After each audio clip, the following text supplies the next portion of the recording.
Hello everyone, my self मानी महाजन। तो आज हम अपने सीरीज के लेक्चर नंबर 4 की तरफ जा रहे हैं ऑफ यूनिट नंबर 2। तो आज का हमारा जो यूनिट 2 है उसका लेक्चर 4 का टॉपिक है पॉलिटिकल एंड इकोनॉमिक हिस्ट्री। तो पिछले लेक्चर में हमने ये पढ़ लिया था कि हमारी पॉलिटिकल और इकोनॉमिक हिस्ट्री जो थी उस हिस्ट्री के क्या क्या प्रॉपर्टीज थी, कॉइन्स कौन इशू कर रहा था, मगध डायनेस्टी क्या, गुप्ता डायनेस्टी के फेमस रूलर कौन और उनके इंपॉर्टेंट सोर्सेज क्या, लैंग्वेजेस के बारे में हमने स्टार्ट कर दिया था, अभी उसी को कंटिन्यू करेंगे। तो let's start. Changing the country side. Change in the country side के बारे में अगर हम डिस्कस करें, ये हमारा 5th सब टॉपिक है, तो इसी को हम करेंगे डील। तो 5.1 है popular perceptions of Kings. Kings के पॉपुलर परसेप्शंस क्या थी उस टाइम पर। तो करते हैं start. Relationship between a king and his subjects. King और उसके सब्जेक्ट्स या विलेजर्स के बीच में कैसा रिलेशनशिप था। King frequently tried to fill their coffers by demanding high taxes. Kings उस टाइम पर एक ही उनका काम होता था कि जितना ज्यादा रेवेन्यू इकट्ठा हो सके करे, तभी वो अपने कॉफर्स को फिल करने की कोशिश करते थे, खजानों को, by demanding the high taxes. तो demanding the high tax was the we can say trait of the kings at that moment. उसको बचने के लिए, उससे बचने के लिए, to escape that thing, people generally abandon their villages. लोग अपने विलेजेस को छोड़ के वहां से चले जाते हैं ताकि उनको वो हाई टैक्सेस पे ना करने पड़े। ठीक है। And one two live in forest, इस कारण से वो फॉरेस्ट में रहने लग गए। ये हमें कहां से पता चला? हमें एक जाटक का स्टोरी से ये पता चला कि ये सब वहां पर हुआ था।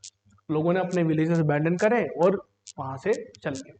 उसके बाद strategies aimed at increasing protection. अब जो कि लोग तो है नहीं, फिर रेवेन्यू कहां से इकट्ठा करें? तो यहाँ पे देखा गया कि स्ट्रैटेजीज बनाएगी किंग्स के द्वारा ताकि प्रोडक्शन को इंक्रीज कर सके, ताकि अपनी डिमांड जो कि ग्रो हो रही है, ग्रोइंग डिमांड को मीट कर सके।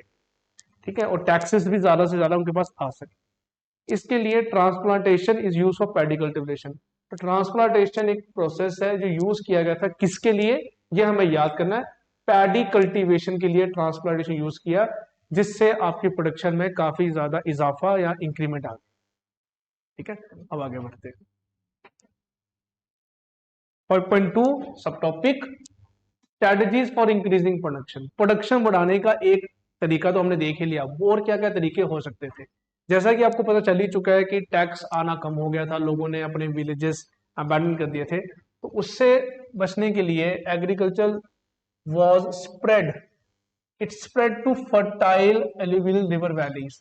ऐसे रीजन में आपका एग्रीकल्चर शिफ्ट हो गया, जो रीजन आपका एल्यूवियल सॉइल से कवर्ड है, जो कि बहुत ज्यादा फर्टाइल है। River valleys of alluvial, okay. Such that जो सब कौन से रीजन थे, वो थे आपके गंगा नदी के किनारे के रिवर, और साउथ में अगर जाए तो कावेरी। तो 6th सेंचुरी बीसी के आसपास गंगा रिवर और कावेरी रिवर के आसपास के जो वैली थे, जहां पे एल्यूवियल सॉइल की अवेलेबिलिटी थी, वहां पर आपका ये सारा शिफ्ट हो गया मटीरियल। आगे फिर हमने देखा कि एग्रीकल्चर को बढ़ाने के लिए कुछ और भी यूज हुआ। क्या यूज हुआ? आयरन टिप प्लो शेयर। आयरन टिप वाला प्लो, जिससे आप इजिली अपने लैंड को खोद सकते हैं, बढ़िया से वहां पे सीड्स लगा सकते हैं। तो आयरन टिप वाला plough share was use to turn the alluvial soils in areas which had high rainfall, ताकि आप बढ़िया से एल्यूवियल सॉइल को यूज कर सको और अपनी प्रोडक्शन बढ़ा सको। तो दूसरी चीज जो हम याद कर सकते हैं वो है आयरन टिप फ्लोशियर, ये हमें याद कर लेना चाहिए। इसके बाद मोर एवर इन सब parts of the Ganga valley, कुछ parts of Ganga valley, production of paddy, paddy की प्रोडक्शन इंक्रीज होगी। किसके कारण? एक आपका कंसेप्ट था, वो कंसेप्ट था यहाँ, वो स्कीम थी ट्रांसप्लांटेशन। ट्रांसप्लांटेशन की मदद से पैडी की इंक्रीमेंट बहुत ज्यादा बढ़ चुकी थी। Although this mean back breaking work for the producer, लेकिन इससे एक और चीज का असर पड़ा, प्रोड्यूसर के ऊपर बहुत ज्यादा काम पड़ गया। ठीक है। और क्या स्ट्रैटेजी यूज करी? Another strategy adopted to increase agriculture production was the use of irrigation। अपनी प्रोडक्शन को एनॉर्मसली या सिग्निफिकेंटली बढ़ाने के लिए इरिगेशन फैसिलिटीज का यूज होने लग गया। ठीक है। किसकी मदद से? Through the wells and tanks. Wells और टैंक्स की मदद से इरिगेशन आपकी बढ़ाई जा सकी। ठीक है। उसके बाद एंड लेस कम्युनिक कैनाल्स, कभी कभी कैनाल्स का भी यूज किया गया। ठीक है। Communities as well as individual organise the construction of irrigation work. Communities ने या लोगों ने इकट्ठे मिलकर इरिगेशन कंस्ट्रक्शन स्टार्ट करी ताकि उनकी प्रोडक्शन में इजाफा हो सके, ताकि उनकी इंक्रीमेंट हो सके एग्रीकल्चर में। तो ये हैं कुछ बातें। अगर हम ब्रीफ करें, एग्रीकल्चर कैसे बढ़ा? फर्टाइल पोर्शन में प्रोडक्शन बढ़ा के, दूसरा iron tip plough share use करके, तीसरा पैडी का पैडी में कंसेप्ट यूज करना, ट्रांसपोर्टेशन वाली फैसिलिटी यूज करके, दूसरा इरिगेशन का इंक्रीमेंट करके। तो these are the 3 to 4 steps या points that you may mention in your answers. आगे बढ़ते हैं। 5.3 land grants and new rural elites. तो लैंड ग्रांट्स के बारे में यहाँ बातें की गई हैं कि लैंड ग्रांट्स कैसे होते थे। चलो चेक करते हैं। Prabhavati Gupta was the daughter of the one of the most famous rulers, जिनका नाम था Chandragupta two. Okay, she was married to another important ruling family that of the Vakatakas who were powerful in Deccan. तो अगर यहाँ पे हम अपनी बात कुछ सोर्स देखें जो एनसीईआरटी से उठाया गया, वो ये है, ये फीमेल का नाम हमें याद करना, Prabhavati Gupta. She was the daughter of Chandragupta two, जिनकी मैरिज हुई कहाँ पे, किस डायनेस्टी से, और डायनेस्टी का नाम हमें याद करना, वाकटक। तो वाकटक डायनेस्टी जो कि साउथ की एक डायनेस्टी है, चंद्रगुप्ता टू ने अपनी बेटी का विवाह या उनकी मैरिज वहां पे करवाई। ठीक है। According to Sanskrit text, women were not suppose to have independent access to resources. Sources के हिसाब से औरतों को, वुमेन को उस जमाने में कुछ रिसोर्सेस का एक्सेस नहीं दिया गया था। क्या क्या थे? वो थे resources such as land. Land was not transferred to the women at that period. Okay, however the inscription indicates that Prabhavati had access to land। लेकिन कुछ इंस्क्रिप्शन में ऐसा देखा गया है कि प्रभावती जो चंद्रगुप्त टू की बेटी थी, उनके पास लैंड का एक्सेस था। मे बी ये हो सकता है कि जो एलीट क्लास है, जो आपकी रूलिंग फैमिलीज हैं, वहां पे वुमेन के पास कुछ और राइट्स होंगे और बाकी कॉमनर्स के लिए कुछ और राइट्स हो सकते हैं। तो जनरली लैंड ग्रांट्स होते नहीं थे कॉमनर्स के लिए, women were not allowed to have access to lands. लेकिन प्रभावती गुप्ता, उनके पास लैंड का एक्सेस था। ठीक है, उन्होंने बाद में इसी लैंड को ग्रांट कर, ये हमें अपने एनसीईआरटी के सोर्सेस से पता चला। आगे चलते हैं। दिस में हैव बीन बिकॉज, ऐसा इसलिए हो सका, उनके पास लैंड ग्रांट इसलिए आए होंगे क्योंकि she was a queen. Obvious सी बात है, एलीट फैमिली, रूलिंग फैमिली के कारण उनके पास लैंड हो सकती थी। And her situation was therefore exceptional. उनकी सिचुएशन एक्सेप्शनल थी, दैट इज वाई उनके पास लैंड थी। It is also possible that the provision of the legal text were not uniform. और ऐसा भी हो सकता है कि जो लीगल टेक्स्ट हम यूज कर रहे हैं वो यूनिफॉर्मली इम्प्लीमेंट ना हुए हो। जो हम बातें पढ़ रहे हैं वो सिर्फ कॉमनर्स तक ही वैलिड थी। तो ये हैं हमारे लैंड ग्रांट से रिलेटेड कुछ बातें, वो भी किन के लिए? एलीट क्लास के लिए। चलो आगे बढ़ते हैं। फिर हम बात करेंगे अपना 6th सब टॉपिक के बारे में, that is towns and trade. 6.1 सब topic, emergence of new urban centres. तो हड़प्पन सिविलाइजेशन के बाद हमने देखा 16 महाजनपद आए। हर महाजनपद के पास अपना अपना एक कैपिटल होता था। उस कैपिटल के होने का अपना अपना एक कारण भी होता। तो इसी से आपका ट्रेड बढ़ा। अब ट्रेड बढ़ा, न्यू अर्बन सेंटर्स आएंगे। तो ये न्यू अर्बन सेंटर्स कहाँ कहाँ आए और कौन कौन से फेमस अर्बन सेंटर जो हमें याद करना, let's look over that. All major towns were located along the routes of communication. जितने भी मेजर टाउन्स थे वो कहाँ लोकेटेड थे? They are located along the routes of communication. चाहे वो ट्रेड रूट हो या कम्युनिकेशन रूट हो, उन्हीं पर आपके मेजर सिटीज बसी हुई थी या मेजर टाउन्स लोकेटेड थे। जैसे कि आपका पाटलिपुत्र। पाटलिपुत्र किसका नाम है? पाटलिपुत्र आपके पटना का पुराना नाम। पाटलिपुत्र कहाँ पे था? ये रिवर रूट्स पे अवेलेबल था, रिवरइन रूट्स पे। दूसरी बात मैं करूंगा किसकी? उज्जैनी की। उज्जैनी कहाँ अवेलेबल था? ये लैंड रूट का पार्ट है। ओके, फिर बात करेंगे पुहार की। पुहार कहाँ पे है? पुहार एक सिटी है जो कोस्ट के पास थी। तो अगर आप देख सकते हैं, जहां कम्युनिकेशन के तरीके, कम्युनिकेशन के मोड और ट्रेड रूट अच्छे थे, उन्हीं के अलोंग आपकी मेजर अर्बन सेंटर्स बसे थे। फिर हम बात करेंगे Mathura. Mathura were the bustling centres of commercial culture. Mathura का भी सिग्निफिकेंस ये है कि वो बहुत अच्छा सेंटर माना गया है, किस पॉइंट ऑफ व्यू से, कमर्शियल, कल्चरल और पॉलिटिकल एक्टिविटी के लिए। इसलिए मथुरा का सिग्निफिकेंस 3 पॉइंट ऑफ व्यू से इंपॉर्टेंट हो सकता है। कौन कौन से point of views, commercial, cultural and political. ठीक है, आगे बढ़ते हैं। कुछ आर्टिफैक्ट्स रिकवर हुए थे, जैसे कि fine pottery bowls and dishes with the glossy finish known as northern black polish ware. Okay, कुछ यहाँ पर एक एमसीक्यू के पॉइंट ऑफ व्यू से हमें एक टर्म याद करनी है। वो टर्म इंपॉर्टेंट है, उस टर्म को मैं मार्क कर देता हूं। उसका नाम है नॉर्दर्न ब्लैक पॉलिश वेयर। इसकी शॉर्ट फॉर्म में लिख देता हूँ, जो एनसीईआरटी में आपको कई जगह मिलेगी, नॉर्दर्न ब्लैक पॉलिश्ड वेयर। ये बहुत अच्छे कुछ पॉटरी बाउल्स और डिशेस हैं जिनके पास ग्लॉसी फिनिश थी। इन्हीं ग्लॉसी फिनिश वाले पॉटरी बाउल्स और डिशेस को हमने नाम दिया नॉर्दर्न ब्लैक पॉलिश वेयर। ठीक है, और ऑर्नामेंट्स भी थे, टूल्स ऑफ वेपन वेसल भी थे। ठीक है, they made a wide range of materials. और क्या था वहां पे available, gold, silver, copper, bronze, iron, glass and major तो हमारा यही है। हमें अगर कभी भी कोई पूछे कि कुछ आर्टिफैक्ट्स जो थे, डिशेज और बॉल्स थे जो पॉलिश थे, ग्लॉसी पॉलिश के साथ, उनका क्या नाम था, उनका नाम था नॉर्दर्न ब्लैक पॉलिश वेयर। ठीक है, आगे बढ़ते हैं। अब हम बात करेंगे एक अर्बन सेंटर के बारे में जिसका नाम है Pataliputra. Pataliputra it began as a village known as Pataligrama. पहले ये विलेज था जिसका विलेज का नाम था पतलीग्राम। पाटलीग्राम से बना पाटलिपुत्र, जो कि आज की डेट का पटना है। In the 5th century BCE the Magadha ruler decided to shift the capital from Rajgarh. जैसा कि हमने पिछले लेक्चर में भी पढ़ा था कि मगध रूलर्स ने राजगढ़, जिसका नाम आज की डेट में राजगीर है, वहां से अपनी कैपिटल शिफ्ट करी और कहा चले गए, वो चले गए आपके पाटलिपुत्र। लेकिन ये किसने किया, मगध रूलर्स ने किया। कहां से गए, राजगृह से पाटलिपुत्र। ठीक है, by 4th century it was the capital of the Mauryan empire. Magadha empire के बाद ये मौर्यन एम्पायर की कैपिटल बन गई and one of the largest cities in Asia के रूप में ये सामने आई। तो हमें पाटलिपुत्र के बारे में ये जानना है कि ये मौर्य एम्पायर की भी कैपिटल रही थी।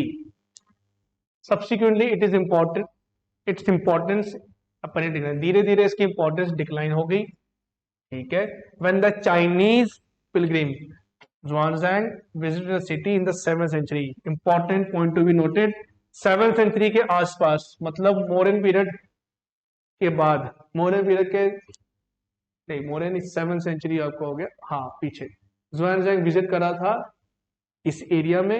He found it in ruins with a several small population। तो 7th सेंचुरी में जब Xuanzang ने इसको विजिट करा था तो वहां पे देखा ये सिटी पूरी तरह से रुइन हो चुकी है। तो important point to be noted, किस चाइनीज ट्रैवलर ने पाटलिपुत्र में विजिट करा था, तो वो नाम हमें याद होना चाहिए, नाम है आपका Xuanzang। और विजिट कब करा था, 7th सेंचुरी सीई में, मतलब 7th AD यहां विजिट करा था। ठीक है, important point. 6.2 trade in the sub continent and beyond. What is the sub continent वाले एरिया में ट्रेड प्रैक्टिसेस कैसी थी वो हम देखेंगे। तो अगर हम देखें from 6th century land and river routes crisscross the sub continent extendedly various. Land और रिवर रूट्स का बहुत तगड़ा एक्सपोजर मिला, उसको बहुत अच्छे से एक्सप्लॉइट करा। उसके बाद rulers of attempted to control the. Rulers का काम था कि इस रूट्स को कंट्रोल में रहे। ये जो भी रूट है, चाहे वो ट्रेड रूट है, रिवर रूट है, लैंड रूट है, वो उनके अंडर रहे ताकि उनको एक बेनिफिट मिले। तो ये कंट्रोल में रखना चाहते थे उस एरिया को, उस रूट को, by offering protection price. Protection price देके वो रूट को कंट्रोल करना चाहते थे। उसके बाद those who traverse these routes include, कौन कौन से लोग ट्रैवल करते रूट्स, इसमें होते थे आपके पैडलर्स वो प्रॉब्ली ट्रैवल ऑन फुट, जो बाय फुट यहाँ ट्रैवल करते थे, या मर्चेंट्स जो अपने कारावैन से बुलक कार्ट्स पे इनके साथ चलते थे। ठीक है, उसके बाद also there was sea farers who ventures whose ventures were risky but highly profitable. Sea farers भी थे जो सी रूट्स का यूज करते थे। Successful merchants designated as masattuvan, in Tamil, point to be noted. तो ये एक एमसीक्यू पॉइंट ऑफ व्यू से हमारे पास एक स्टेटमेंट आ चुकी है, इसको याद कर लेते हैं। जो सक्सेसफुल मर्चेंट्स होते थे उनको एक टाइटल, इनका नाम रखा जाता था, क्या नाम था? मस्तुवन इन तमिल। और एक और नाम रखा जाता था, क्या नाम था उनका? सेठीज। लेकिन ये कौन सी लैंग्वेज में था सेठी का नाम? ये था सतवाह सतवाहस में, जो कि प्राकृत लैंग्वेज में लिखा जाता। ठीक है, तो हमें दो टाइटल्स याद करने हैं, एक मसतुवन, दूसरा सिटीज। ठीक है, a wide range of goods were carried from one place to another. Good, ठीक है। क्या क्या होता था उसमें कवर? स्पाइसेस होते थे, आपके पेपर होता था, और इनकी डिमांड कहाँ पे थी? रोमन एम्पायर में थी। Textile, medicine, and these are covered या taken away for transport, for trade to Arabian region, to Arabian sea and Mediterranean. ये आपका पॉइंट है। चलिए आगे, कॉइन्स एंड किंग्स, आगे बढ़ते हैं। तो कॉइन्स एंड किंग्स के बारे में क्या था? तो अगर हम देखें उस टाइम पर punch marked coins were there, इसकी इमेज हम आपको शो कर देंगे बाद में। Some punch marked coins were made, किससे बनते थे? वो बनते थे आपके सिल्वर से और कॉपर में। ठीक है, ये थे जो सबसे पहले मिंट किए गए, सबसे पहले ये बने थे। उसके बाद एक टर्म आती है न्यूमिस्मेटिस्ट, जो थे जिनका काम था कॉइन्स की स्टडी करना। ठीक है, और कमर्शियल नेटवर्क के बारे में जानना। The first coins to bear the names and images rulers were issued by the Indo Greeks. ये इंपॉर्टेंट है, फर्स्ट कॉइन्स जिसमें नेम्स और इमेज थे रूलर्स के। पहले कॉइन्स जिसमें रूलर्स का नाम और इमेज दोनों थी, वो इशू किए थे आपके इंडो ग्रीक्स। Indo Greeks. तो अगर स्टेटमेंट आ जाए who were the first rulers to have names and images on the coin, तो आपका आंसर होगा इंडो। ठीक है, वो कहां पे रूल किया उन्होंने? Over the north western part of the sub continent. Okay, second BC के दौरान। फिर यहाँ पे एक और किंगडम की बात आती है, वो है कुशान्स के बारे में। क्या बात की है? कुशान्स ने भी issue the largest hold of gold, इन्होंने गोल्ड कॉइन्स इशू करे थे। फर्स्ट गोल्ड कॉइन्स इन्होंने इशू किए थे। कॉइन्स जो थे कॉपर के भी इन्होंने इशू करे थे by tribal republics such as that of Yaudheya of Punjab and Haryana. अगर हम देखें, हमारा मेजर क्वेश्चंस ने सबसे ज्यादा गोल्ड कॉइन इशू किए थे। अगर फर्स्ट गोल्ड कॉइन की बात की, वो भी इन्होंने इशू किए थे। और कॉपर कॉइन्स इशू करते थे कौन? Yaudheya of Punjab and Haryana. These are the points related to coins. आगे, some of the most spectacular gold coins, सबसे बढ़िया गोल्ड कॉइन्स जो इशू किए थे वो गुप्ता रूलर ने किए थे। गुप्ता रूलर लेट आए थे, पहले क्वेश्चन आए थे, तो गुप्ता रूलर ने सबसे बढ़िया गोल्ड कॉइन इशू किए थे। कहां से कहां तक? From 6th century CE onwards, and ये आपका गोल्ड कॉइन्स था।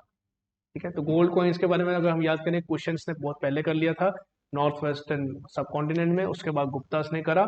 गुप्तास ने कब करा? 6th सेंचुरी के आसपास।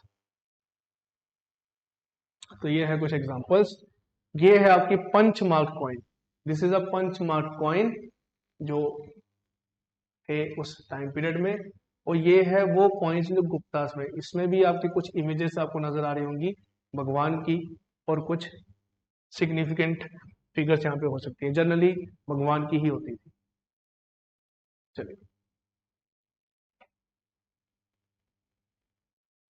7 topic, back to basics, how are inscription deciphered. Inscriptions जो थी वो प्राकृत लैंग्वेज, पाली लैंग्वेज या संस्कृत में लिखी जाती थी, लेकिन उनकी जो स्क्रिप्ट है वो ब्राह्मी भी हो सकती थी, खोरोसिटी भी हो सकती थी, अरामिक और ग्रीक कुछ भी हो सकती थी। तो आपको ये पता होना चाहिए कि लैंग्वेजेस कौन कौन सी हैं और स्क्रिप्ट कौन कौन सी है। वो लेक्चर नंबर 3 में हमने शायद डिस्कस कर लिया होगा। ठीक है, और मेजर बात तो हमारी ये है कि हमें लैंग्वेजेस और स्क्रिप्ट को डेसिफर किसने करा और कितना उसमें कंट्रीब्यूशन था, वो इसमें हम टॉपिक में हम डील कर सकते हैं। तो लेट्स स्टार्ट। डेसिफरिंग ब्रह्मी, अगर हम इस टॉपिक की बात करें, अब हमें ब्रह्मी को डेसिफर करने की बात करनी। क्या करें? Most scripts used to write modern Indian languages are derived from Brahmi. जितनी भी मॉडर्न इंडियन लैंग्वेजेस हैं वो ब्रह्मी स्क्रिप्ट से इंस्पायर्ड है। ये पॉइंट हमें समझ आ गया। The script use in the most Ashokan inscriptions. तो अशोका के इंस्क्रिप्शंस में लैंग्वेज भले ही प्रकृत हो, लेकिन सबसे कॉमन जो स्क्रिप्ट थी वो स्क्रिप्ट आपकी ब्रह्मी स्क्रिप्ट थी। ठीक है। उसके बाद from the late 18th century European scholars aided by Indian pundits work backwards from contemporary Bengali and Devanagari script used. Devanagari was script used to Hindi. तो मैंने बंगाली और देवनागरी का पढ़ा, मैंने स्क्रिप्ट को पढ़ा, comparing the letters with the older specimen. अगर आप यहाँ देखें इस पॉइंट से हम ये समझ सकते हैं कि अपने स्क्रिप्ट्स को डेसिफर करने के लिए किस किस लैंग्वेज का यूज हुआ। लैंग्वेज थी आपकी एक बंगाली, दूसरी देवनागरी स्क्रिप्ट का यूज हुआ। ठीक है, आगे बढ़ते हैं। Scholars who study the early scripture sometimes assume these are in Sanskrit. ये उनको अज्यूम करना पड़ा या उनको ऐसा लगा कि ये संस्कृत में लिखे हुए हैं मोस्टली चीजें।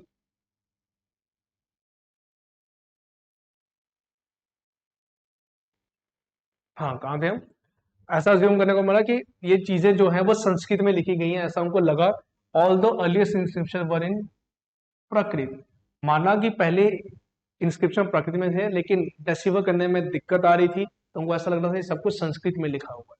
ठीक है, फिर बाद में काफी पेन के बाद, काफी एफर्ट्स के बाद एक पर्सन थे जिनका नाम था जेम्स प्रिंसेप, जो ईस्ट इंडिया कंपनी का पार्ट थे, मिंट वाले उनके डिपार्टमेंट का। इन्होंने James Prinsep was able to decipher Ashokan Brahmi in 1838। Point to be noted, date याद कर लो, अशोका की स्क्रिप्ट थी। तो जेम्स प्रिंसेप ने पहली बार अशोका की ब्रह्मी स्क्रिप्ट को डिसिफर करा था, ये है पॉइंट। लेकिन जेम्स प्रिंसेप ने सिर्फ ब्रह्मी नहीं, खरुशीती स्क्रिप्ट को भी डिसिफर किया था।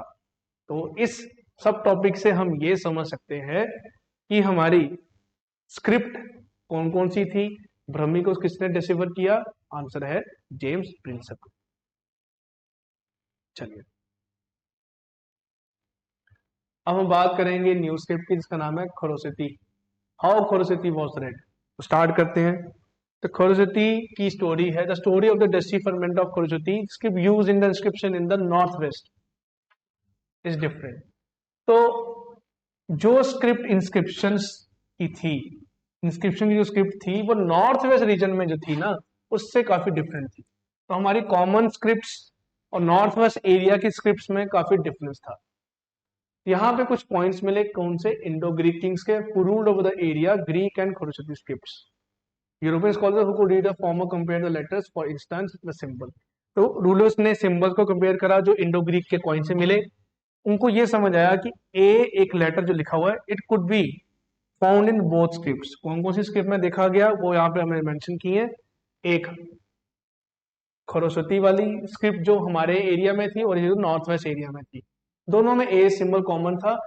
और ये देखा गया ये बोथ स्क्रिप्ट्स में ए सिंबल का मतलब हो सकता है एक पर्सन का नाम, वो नाम है आपका अपोलोडोटस। तो Apollodotus was referred with the symbol ए।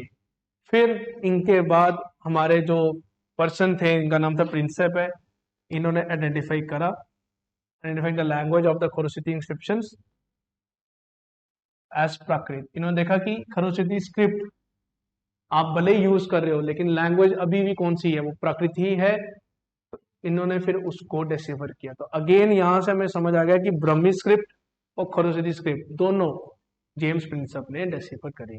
और कौन से रीजन, कौन से टाइम में डिसिफर करी थी? पहली बार इन डिसिफर की थी ब्राह्मी, कब? 1838। तो ये हमें साथ साथ में याद भी कर। तो जेम्स प्रिंसेप का काफी ज्यादा कंट्रीब्यूशन है इनको डिसिफर करने में। 7.3 historical evidence from inscriptions. Inscription से हमें क्या क्या हिस्टोरिकल एविडेंस मिल सकते हैं वो हम पढ़ने की कोशिश करेंगे। The name of the ruler Ashoka, very famous ruler Ashoka का जो नाम है is not mention in the inscriptions. जैसा कि हमने बोला था, अशोका का नाम किसी भी इंस्क्रिप्शन में डायरेक्टली मेंशन नहीं है, उनको किसी और नाम के थ्रू रेफर किया गया था। वो क्या क्या है? तो व्हाट इज यूज्ड इंस्टेड, उसमें कुछ टाइटल्स यूज किए थे जो उन्होंने अडॉप्ट किए थे। इन्होंने अशोका ने, क्या थे वो टाइटल्स? पहला था देव नाम प्रिया। Devanampriya is a title adopted by Ashoka, जो इंस्क्रिप्शंस में यूज होता था इनको रेफर करने के लिए। ठीक है, इसका मतलब क्या है? इसका मतलब है beloved of the gods, gods का प्यारा। ठीक है, देव नाम प्रिया। दूसरा, इन्होंने यूज किया नाम टाइटल वो है पियादासी, इसका मतलब है प्लेजेंट टू बी होल्ड। तो ये दो जो रेफरेंस के टाइटल हैं ये अशोका के लिए यूज होते थे इंस्क्रिप्शंस में। मतलब अशोका का नाम डायरेक्टली कभी मेंशन नहीं होता था, लेकिन सबसे कॉमन जो नाम यूज होता वो था पियादासी। ठीक, इसके बाद the name Ashoka is mention in some other inscription, कुछ इंस्क्रिप्शन में यूज हुआ भी था, which also contain these titles. After examining, इन सबको पढ़ने के बाद, all these inscription finding that the match in terms of content, इनमें कुछ सिमिलरिटी मैच करी, किस हिसाब से, कंटेंट, स्टाइल और लैंग्वेज के हिसाब से। ठीक है, epigraphist have concluded that they were issued by the same ruler. तो ये समझ आया इन्हीं सिमिलरिटी के बाद कि ये सब कंटेंट सेम रूलर ने इशू किया होगा। Historians have constantly assess statement made in inscription to जज whether they are true, plausible और एग्जैजरेशन, कहीं एग्जैजरेशन तो नहीं है। ये सब आपने असेस किया किन्होंने, हिस्टोरियंस ने। तो इस पूरे सब टॉपिक से जो मेन चीज हमें याद करनी है वो ये है कि देवनाम प्रिय और Piyadasi was the name use as a reference for king Ashoka. तो ये है 7.3 का ब्रीफ फॉर्म।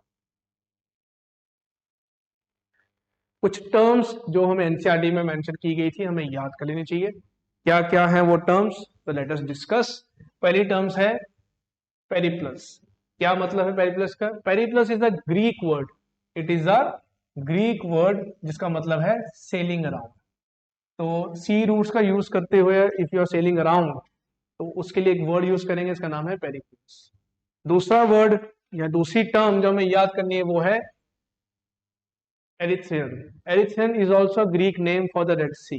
तो रेड सी का जो ग्रीक में नाम है वो एरिथ्रियन है। ये पॉइंट इंपॉर्टेंट है, इसको हम याद कर लेते हैं, इसको हम मार्क कर लेते हैं। तो ये एक हमारा एमसीक्यू बन सकता है, यहाँ से ऑब्जेक्टिव क्वेश्चन हो सकता है कि रेड सी का ग्रीक में नाम क्या है, उसका नाम है एरिथ्रियन।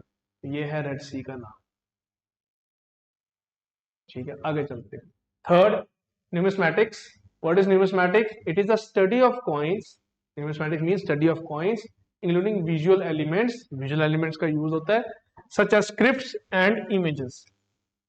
तो कॉइन के ऊपर जो स्क्रिप्ट लिखी होती है, जो इमेज होती है, उसको स्टडी करना, उसको डेसिफर करना, और साथ ही साथ ये बताना कि वो कौन से मेटल का बना है, कहीं वो कॉपर का है, गोल्ड का है या सिल्वर का है। मतलब उसका मेटलर्जिकल प्रॉपर्टीज, उसकी एनालिसिस भी करना, और context in which they have been found, और ये किस रीजन से फाइंड हुए हमें, तो ये भी हमें बता सकता है ये किस डायनेस्टी का पार्ट रहे हो। तो न्यूमिस्मैटिक्स सिर्फ एक चीज कवर नहीं करता, वो कॉइन से रिलेटेड हर चीज कवर करेगा कि कॉइन में इमेज किसकी है, कॉइन में स्क्रिप्ट कौन सी यूज हो रही है, वो कॉइन में मेटल कौन सा यूज हो रहा है, और वो कॉइन कहां पर लोकेटेड था, to get the hint of the dynasties. तो these are the few terms जो हमें याद करने। तो अब हम आगे बढ़ेंगे कुछ अपने एमसीक्यूज के लिए। Let's start. तो हमारे एमसीक्यूज हैं, हाँ, तो will start with question number 1। Megasthenes mention a committee with 6 sub committees, ठीक है, of military, of which of the fifth look after. Okay, जैसा कि हमने पिछले लेक्चर में पढ़ा भी था कि लेक्चर नंबर 3 में मैगस्टीन्स जो कि एक ग्रीक एम्बेसडर थे, उन्होंने अपने अकाउंट्स में ये चीज मेंशन की थी कि मिलिट्री से लेकर मिलिट्री के अंदर कुछ 6 सब कमिटीज हैं। मतलब मिलिट्री डिपार्टमेंट के अंदर 6 किस्म की सब कमिटीज हैं, उनमें से हर कमेटी का कोई ना कोई पर्पस था। अगर बात की जाए तो फिफ्थ वाली कमेटी किस चीज का ध्यान रखती थी, तो अगर हम बात करें फिफ्थ वाली कमेटी जो ध्यान रखती थी वो ध्यान रखती थी चैरियट्स का। तो ये है हमारा आंसर। और 6 कमेटी हमारा ध्यान रखती थी एलिफेंट्स का, और पहली वाली कमेटी हमारा ध्यान रखती थी नेवी का। बाकी भी कमेटीज हमने मेंशन की हुई है पिछले लेक्चर में, आप नोट से रेफर कर सकते हो या वीडियो से। तो फिलहाल फिफ्थ वाली कमेटी की बात की जाए तो वो चैरियट्स का ध्यान रखती है। आगे बढ़ते हैं। Next, these were elaborate stone structures in the central south India in the first millennium. Okay okay, तो जैसा कि हमने लेक्चर में पढ़ा भी था कि कुछ स्टोन स्ट्रक्चर्स हैं जो काफी ज्यादा इलेबोरेटिव है, वो कहाँ देखेंगे, वो देखेंगे सेंट्रल इंडिया और साउथ इंडिया में, लेकिन कब, फर्स्ट मिलियन बीसीई में। तो इस रीजन के दौरान बहुत ही इलेबोरेटिव वेल डेकोरेटेड स्कल्पचर्स बनाए गए थे साउथ इंडिया और सेंट्रल इंडिया में। उनका एक नाम है, तो उनका नाम होता है मेगालिथ्स। तो मेगालिथ्स वाली डेफिनेशन आपको याद होनी चाहिए। मेगालिथ्स क्या है, मेगालिथ्स आपका नाम है किसका, ऐसे स्कल्पचर्स का, स्टोन स्ट्रक्चर्स का जो कहां पर अवेलेबल थे, साउथ और सेंट्रल इंडिया। तो megaliths are well decorated stone structures. Next, identify the best reason, identify the best reason for considering king Ashoka as a Devanampiya and पियादासी। तो जैसा कि हमने देखा कि अशोका के इंस्क्रिप्शंस में अशोका का डायरेक्टली नाम जनरली लिया नहीं जाता था, उनको रेफर किया जाता किन नाम से, देवनाम पिया और पियादासी से। अब ये जो इंस्क्रिप्शंस, ये रेफरेंस जो उन्होंने यूज किए, इसका कारण क्या हो सकता है, तो उसके कारण पढ़ते हैं। पहला, Ashoka commission the addicts himself. ये कोई कारण नहीं है कि जिस कारण से इसका नाम रखा जाए, तो ये एक रीजन नहीं है। दूसरा, he adopted the title Devaputra, इन्होंने देवपुत्र अडॉप्ट नहीं करा था। Epigraphist have to conclude him as Devanampiya, देवनाम पिया ने उनको ना ये भी कोई कारण नहीं हो सकता कि उनको कंक्लूड किया कि इनका नाम देव नाम पिया है। हमारा मेन आंसर ये था कि इनका नाम देवनाम पिया क्यों पड़ा होगा, उसका कारण सबसे वेल आंसर जो है वो है कि work for the well being of the society through दमा। उन्होंने धर्म का यूज करके सोसाइटी के लिए भला करने की कोशिश की, इसलिए उनको इन दो नामों से रेफर किया गया। तो हमारा मोस्ट प्रोबेबल आंसर होगा D part. This will be our answer. Next, which of these archaeological sources occupy a significant place in the reconstruction of ancient Indian history? तो कुछ आर्कियोलॉजिकल सोर्सेज हैं, ठीक है, जो एंशियंट इंडियन हिस्ट्री को समझने में मदद कर सकते। तो कौन कौन से सोर्सेज बेटर है वो देखेंगे। पहला, वेदास, ओके। दूसरा, कॉइन्स एंड इंस्क्रिप्शंस। तो अगर हम सबसे बेटर देखें, कॉइन्स की स्टडी को न्यूमिस्मेटिक्स कहते हैं, और कॉइन की स्टडी से हमें किसी भी डायनेस्टी के बारे में, उसकी ट्रेडिंग या उसकी ट्रेडिंग प्रैक्टिसेस या सोशल प्रैक्टिसेस के बारे में भी एक हिंट लिख सकती है। तो अगर हम बात करें, coin is a very nice source. दूसरा, इंस्क्रिप्शंस, क्योंकि इंस्क्रिप्शंस कॉइन पर भी होती हैं। तो इंस्क्रिप्शन से और कॉइन से हमें एंशियंट इंडियन हिस्ट्री का बहुत बढ़िया एक आइडिया लग सकता था, क्योंकि Vedas are restricted, these are restricted, लेकिन coins and inscription are holistic, ये मल्टी डायमेंशन में आपकी किंगडम्स को कवर कर रहे हैं। तो इन दोनों के आंसर हमारे बिल्कुल सही है, तो आंसर हो जाएगा both B and C. Better answer हो जाएगा बी एंड सी। तो ये दोनों बहुत अच्छे रिसोर्सेज हैं हमें इंडियन एंशियंट हिस्ट्री को पढ़ने के लिए, ना कि पर्टिकुलर किसी रिलीजन को पढ़ने के लिए। वेदास किसी पर्टिकुलर रिलीजन को पढ़ने के काम आ सकता है, लेकिन कॉइन्स इंस्क्रिप्शन आपके मल्टी डायमेंशन किंगडम्स को कवर कर सकता है। ठीक, next, in which of the following languages we have the earliest inscription recorded. तो जैसा कि हम जानते हैं कि इंस्क्रिप्शन किन किन लैंग्वेजेस में लिखी गई थी, प्राकृत, पाली, आपका संस्कृत, ये सब लैंग्वेजेस में आपकी इंस्क्रिप्शन लिखी गई, ठीक है। लेकिन जो सबसे पुरानी इंस्क्रिप्शन हैं वो लिखी गई थी प्राकृत में। तो अगर बात करें, इन सब में था, लेकिन Prakrit was the most previous one, the earliest one, earliest जो थी वो प्राकृत में थी, तो हमारा आंसर हो जाएगा प्राकृत। पाली और संस्कृत भी आंसर हो सकते हैं, लेकिन उन्होंने बोला है सबसे पुराने वाले, तो आंसर होगा बी पार्ट। चलिए, which one of these become the most powerful महाजनपद between the 6th and 4th century BC? तो 6th और 4th century BC में सबसे स्ट्रॉन्ग महाजनपद कौन से थे, वो थे आपके मगध। मगध के बारे में कुछ बातें कर लेते हैं। पहली बात, मगध जो था उसके दो कैपिटल थे। पहले कैपिटल का नाम राजगृह, इसको राजगीर के नाम से जानते हैं। राजगृह के बाद आपकी कैपिटल क्या बन गई, आपकी कैपिटल बन गई पाटलिपुत्र। ये है, तो ये आपको याद होना चाहिए। और हमारे इंपॉर्टेंट इसमें मगध में कौन कौन से रूलर्स आ जाएंगे, रूलर्स के नाम में लिख देता हूँ। रूलर्स के नाम आपके आएंगे, बिंबिसारा,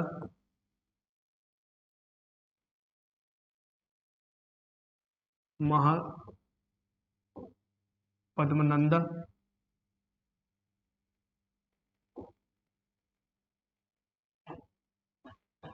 these are the important rulers. Bindusara नहीं है, बिंबिसारा मगध के पार्ट थे। ठीक है।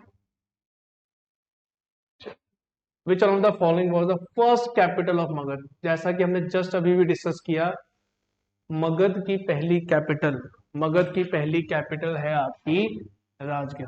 Rajgir was the first capital, जिसका प्रेजेंट डे नाम राजगीर है, and it is located in Bihar. ये हमें पता होना चाहिए। And later on it was shifted to Pataliputra, and Pataliputra is the new, Pataliputra is the old name of present day Patna. तो मगध की पहली capital Rajgarh. Next question, Magadha was most powerful mahajanapada, okay, from 6 to 4 century, got it. इसके बाद बोला historians offer different kinds of explanation for the growth of Magadh. उसकी मगध की growth के बहुत सारे कारण हो सकते थे। विच of the following statement is incorrect? It is incorrect regarding the growth. क्या कारण है इन सब स्टेटमेंट से? कौन सी स्टेटमेंट जो गलत है, जो आपको लगता है कारण नहीं होना चाहिए मगध की ग्रोथ का? तो एक एक करके पढ़ेंगे और फिर स्टेटमेंट्स को करेंगे एलिमिनेट। दूसरा, Mughal was the region where agriculture was exceptionally productive. ये बात तो सच है, यहाँ पर एलुवियल सॉइल की अवेलेबिलिटी और फर्टाइल लैंड थी, तो यहाँ प्रोडक्शन बहुत बढ़िया था। तो पहली स्टेटमेंट सच है। दूसरी, iron mines were accessible, provided resource for tools.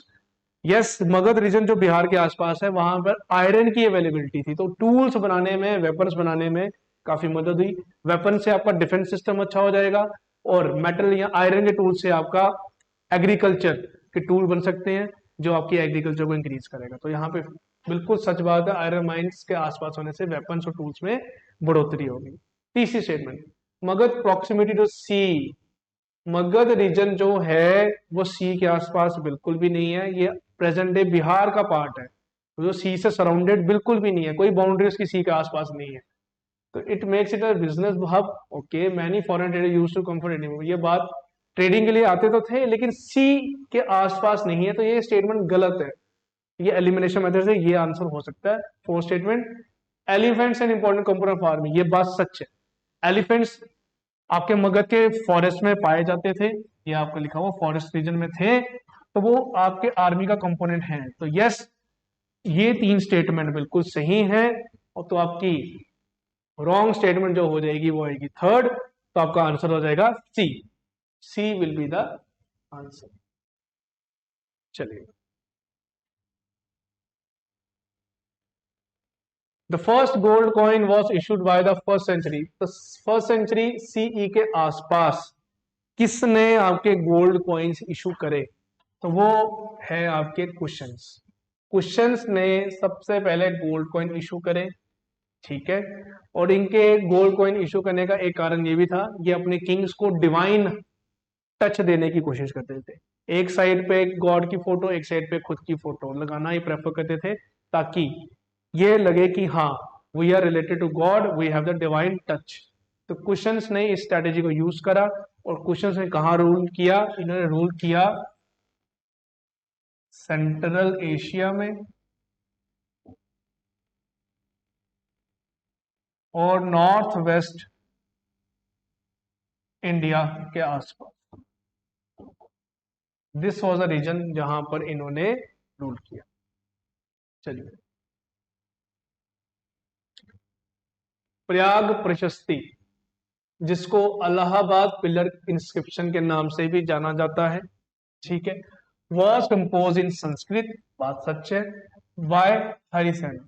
Harisena was a court poet. Harisena खुद अपने आप में कोर्ट पोएट थे। तो इन्होंने किस किंग के अंडर रह के, किसके कोर्ट पोएट में ये थे, मतलब किसके कोर्ट में अवेलेबल थे जिन्होंने प्रयाग प्रशस्ति लिखी? तो आपका आंसर होना चाहिए king Samudragupta. He was one of the famous ruler under Gupta dynasty.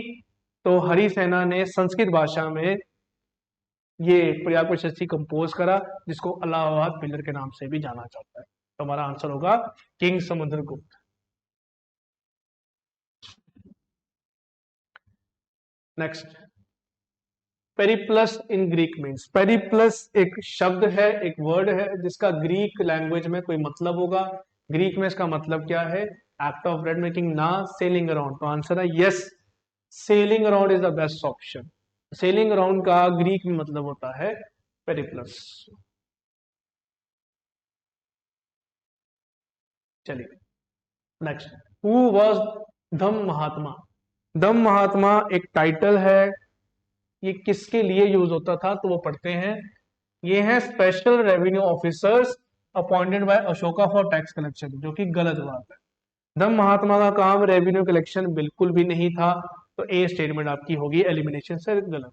दूसरी, these are special officers appointed by Ashoka for maintaining law and order in the kingdom, तो लॉ एंड ऑर्डर के लिए भी इनका यूज नहीं होता था। धम्म महात्मा एक ऐसे लोगों की अपॉइंटमेंट थी जिनका काम था धर्म की प्रोटेक्शन या उनका प्रोपोगेशन। तो आपका आंसर चाहिए तो स्प्रेड मैसेज ऑफ धर्म, तो धर्मा की मैसेज को स्प्रेड करने के लिए जो अशोका चाहते थे कि स्प्रेड हो, उसको स्प्रेड करने के लिए धम्म महात्मा जी को अपॉइंट करते थे। तो ये इनकी अपॉइंटमेंट ऐसे होती है। तो हमारा आंसर होगा spread the message of dhamma. तो answer will be C part. Who was the first ruler to inscribe his message to subjects, to his subjects? Okay, message अपने लोगों को भेजना चाहते थे एंड ऑफिशियल्स, लेकिन किस पर? On stone surface. Stone surface का यूज किया इंस्क्रिप्शन के लिए, और किस किस का? Natural rocks and polish pillars. तो hard surface, natural rock, polish pillar का यूज सबसे पहले किस किंग ने किया? तो आपका आंसर होगा अशोका। अशोका ने 3 किस्म के इंस्क्रिप्शन बनाए थे, मैं लिख देता हूं। एक है मेजर रॉक एडिक्ट, एक है माइनर रॉक एडिक्ट्स, एक है आपके पिलर्स। तो ये हैं 3 तरीके जिसपे अशोका ने इंस्क्रिप्शन करे थे। पिलर्स, और पिलर में भी 2 इंपॉर्टेंट पिलर कौन कौन से? एक सांची में और एक सारनाथ। तो ये 2 लोकेशन है जहां पे पिलर्स अवेलेबल है, and these 2 are very famous sites. What were the guilds of the merchants and craftsman called? तो मर्चेंट्स और क्राफ्ट्समैन के गिल्ड्स को किसी टाइटल से जाना जाता था, वो टाइटल है आपका श्रेणी। It is a fact based question, इसको आपको याद करना है for your MCQs and objective approach as well.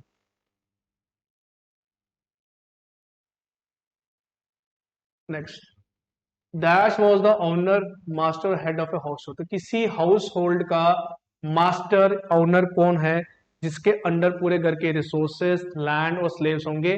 तो आपका आंसर होगा that will be gahapati. Gahapati is a title, is a person जो पूरे किसी हाउस होल्ड को मैनेज करता है। तो घर के सारे रिसोर्सेज, लैंड का एक्सेस, स्लेव्स का एक्सेस सब इसके पास होगा। तो gahapati is a title, is a person as well. Which of the following is the author of Arthashastra? Arthashastra, अर्थशास्त्र क्या है? अर्थशास्त्र एक बहुत अच्छा सोर्स है, इसका वो बाद में बताएंगे। लेकिन अर्थशास्त्र लिखी किसने है? अर्थशास्त्र एक किताब है जो लिखी है आपके चाणक्य ने, और चाणक्य का दूसरा नाम कौटिल्य। तो मैं यहाँ पे इनका दूसरा नाम भी लेता हूँ, चाणक्य। और ये मेंटर थे, किसके मेंटर थे? ये आपके मेंटर थे चंद्रगुप्त, चंद्रगुप्त मौर्य के।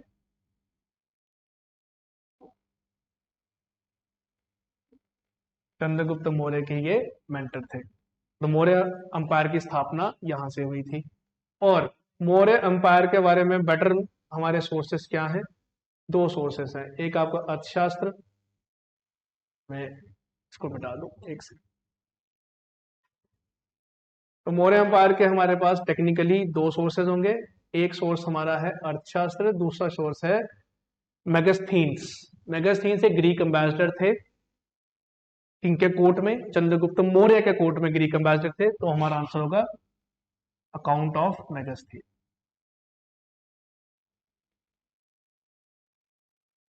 मेगास्थीन्स का अकाउंट्स। इन्होंने जो कंटेंट लिखा है, तो these are the 2 sources. Of Maurya empire. तो ये हमें याद कर लेना चाहिए। You may take the screenshot as well. Okay, चलिए आगे। Which of one of the following statement is incorrect regarding the word gahapati? तो वर्ड गहपति से रिलेटेड एक स्टेटमेंट यहाँ पे है जो शायद रॉन्ग है, हमें वो incorrect statement, mark the word incorrect पूछा है।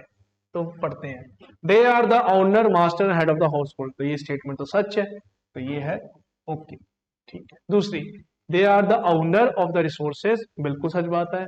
इनके पास जितनी भी रिसोर्सेज हाउस होल्ड की थी वो इसको यही डील करते हैं। Owner of the resources, land, animals and other things that belong to the household. तो ये भी स्टेटमेंट सच है। तो दोनों स्टेटमेंट बिल्कुल सही जा रही हैं, अभी तक एलिमिनेशन मेथड से रॉन्ग स्टेटमेंट आया नहीं। They are the officer of the king, kingship से गहपति का कुछ लेना देना नहीं है, तो they are not the officer of the king. तो ये स्टेटमेंट तो गलत हो गई, तो C statement is wrong. They belong to the urban elite including wealthy merchant, generally wealthy merchant ही होते थे। तो यूजिंग द एलिमिनेशन मेथड हम तीन स्टेटमेंट को गलत प्रूफ कर चुके हैं, तो ये हमारा आंसर होगा सी पार्ट। तो इस क्वेश्चन का आंसर है सी पार्ट। तो गहपति से रिलेटेड ये क्वेश्चन। नेक्स्ट, प्रयाग प्रशस्ति वॉज कंपोज इन। प्रयाग प्रशस्ति जैसे हमने डिस्कस किया, it was written by Harisena. Harisena was court poet. किसके कोर्ट पोएट थे? समुद्रगुप्त। समुद्रगुप्ता के कोर्ट पोएट थे। समुद्रगुप्ता किस डायनेस्टी का पार्ट थे? वो गुप्ता डायनेस्टी का पार्ट थे। तो प्रयाग प्रशस्ति का दूसरा नाम क्या है? इलाहाबाद पिलर इंस्क्रिप्शंस, या इलाहाबाद पिलर बोलो। तो ये रिटन थी संस्कृत में, इसका दूसरा नाम भी लेते हैं Allahabad pillars.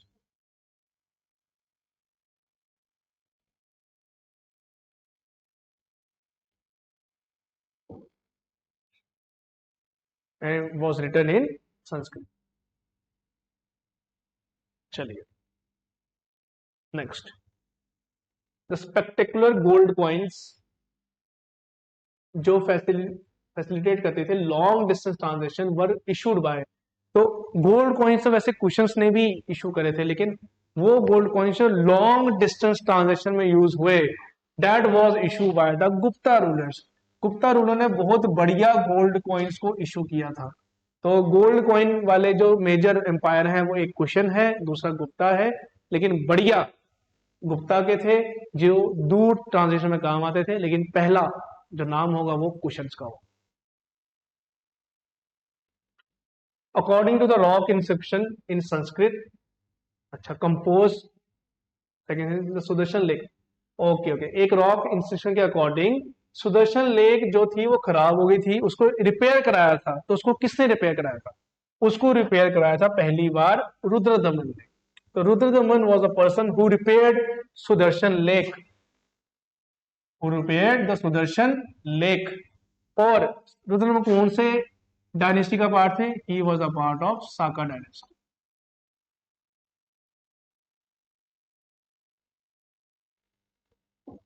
He was a part of Saka dynasty. तो रुद्रदमन ने जो साका डायनेस्टी के बाद थे पहली बार सुदर्शन लेक को रिपेयर करवाया था। लेकिन क्या सुदर्शन लेक दोबारा भी रिपेयर हुई थी? तो yes, it was also repaired, it was also repaired twice under Gupta rulers.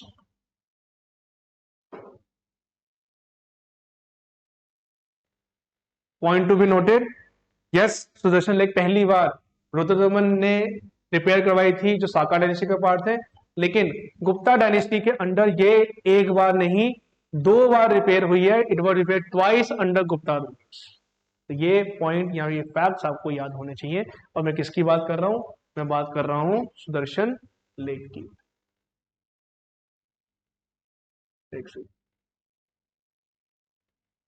Sudarshan lake, underline this word, it is important.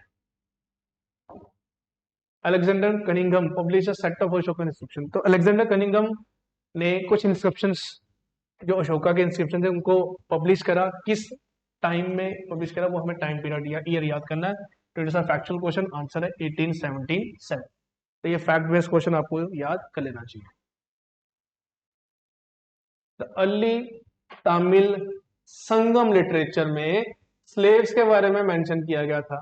तो स्लेव्स को किस नाम से जानते थे? तो स्लेव्स को हम वो जानते थे आदि में या आदिमाई नायक के नाम से। तो adimai was the term use for slaves in early Tamil Sangam literature. आगे क्वेश्चन पढ़ लेते हैं एक बार। क्या है question? Rajagaha which was the capital of Magadha was fortified among the hills. Later in the 4th century the capital was shifted to Pataliputra.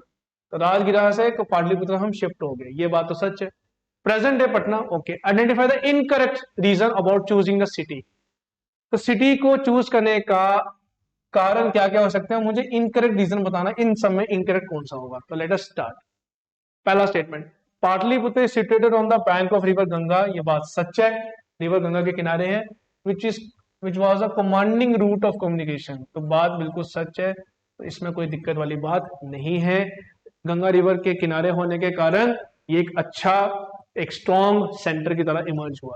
उसके बाद it's central location in the north east India, north east India के हिसाब से central location है। which led rulers of successive dynasties to base their administrative capital here। तो हाँ, north east India के हिसाब से भी ये सेंट्रल पोजीशन मानी गई, तो उनको भी ये फेवर करती थी, तो B statement is also okay. Last, it is situated at the confluence of the Ganga, Gandak and Son river. तो 3 रिवर्स का कॉन्फ्लुएंस यहाँ होता था, तीनों मिलती थी, कौन कौन सी? गंगा, गंडक एंड सोन। इन तीनों के मर्ज होने के कारण पाटलिपुत्र फॉर्म्ड वाटर फोर्ट का काम करती थी। तो ये पॉइंट टू बी नोटेड, बिल्कुल सही, तो हमें याद करना चाहिए। गंगा, गंडक एंड सोन 3 रिवर्स यहाँ मिलती थी, ये वाटर फोर्ट की तरह भी काम करती थी, तो स्टेटमेंट भी सच है। इसलिए पाटलिपुत्र को बहुत अच्छा एक कैपिटल के तौर पे देखा गया। The last statement, Pataliputra was capital of Nanda, Maurya and संगा। तो ये कोई कारण नहीं है कि पाटलिपुत्र को ही क्यों चूज किया गया, मेन कारण है ये ऊपर वाले 3 स्टेटमेंट। तो this is not the correct statement. तो हमारा आंसर हो जाएगा 1, 2 and 3 are correct. Fourth is wrong, incorrect पूछा हुआ है, तो इनकरेक्ट पूछने के कारण हमारा सही आंसर हो जाएगा डी पार्ट।